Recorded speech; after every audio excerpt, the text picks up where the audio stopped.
The verse Isaiah 49:16 says, "See, I have written your name on the palms of my hand. Your broken city walls are ever before my watchful eye." And it's part of the chapter of Isaiah 49 is beginning to share the conversation of the restoration of Israel after a season of disobedience, after a season of just bad king after suffering, after all kinds of like pain and destruction and darkness in their world. And the Lord's like, but I will restore. I have brought my servant who will restore you.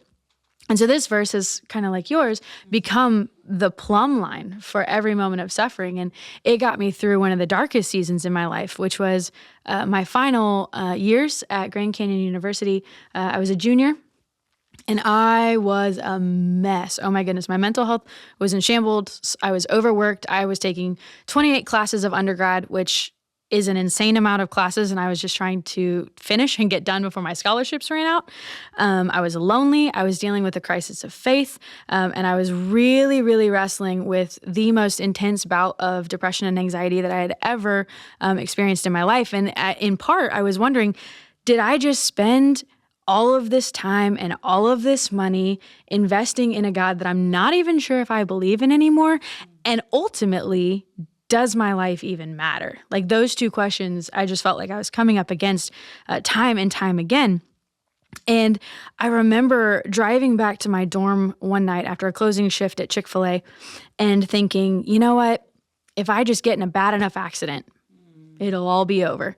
I was in this really, really dark space, and I had created a Spotify playlist, which was literally titled Just Stay Alive for songs when I was really, really wrestling with this dark headspace.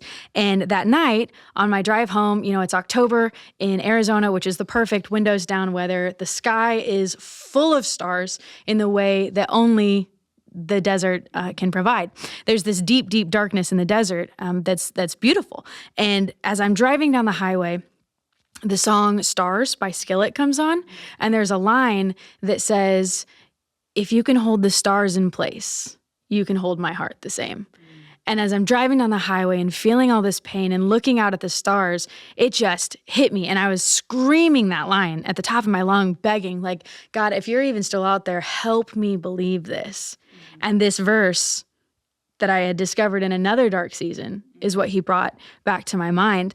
I love it so much because it speaks to a God who remembers. He remembers so much that he literally put our names on the palms of his hands. And I mean, you guys know, I have a lot of tattoos, like a lot of them. And one of the recent ones that I just got, it says, "Be still," from Psalm 46, I believe, where it says, "Be still and know that I'm God."